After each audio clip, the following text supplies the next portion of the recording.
ભાવનગર જિલ્લાના શિહોર પોલીસ મથકની ખૂબ મોટી સફળતા કે જેમાં સ્ટાફની બાતમી આધારે શિહોર પથકના શર અને સખવદર ગામની સીમની એક વાડીમાંથી બે ભાઈઓ દ્વારા પોતાના 3 વીઘા ખેતરમાં વાવેતર કરેલા 1100 કિલો અફીણ, 20 કિલો ગાંજો અને પોસ્ટ ડોડાના લીલા વાટેવરના મસમોટો જથ્થો ઝડપી લઈ એનડીપીએસની વિવિધ કલમો હેઠળ ગુનો નોંધી બંને ભાઈઓની ધરપકડ કરી આગળની કાર્યવાહી હાથ ધરી છે।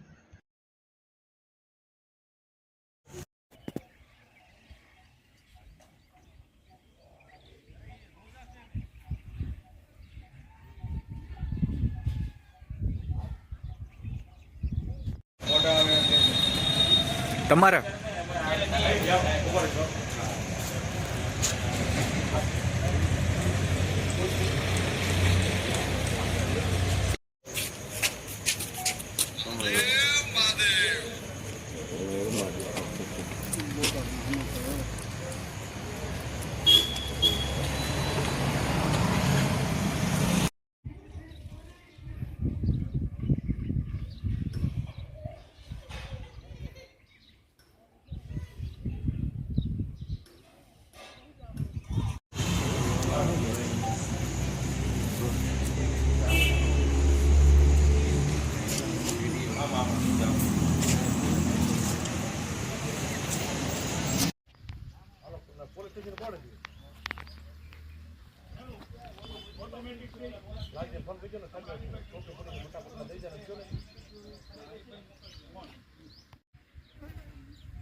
હાલો હાલો।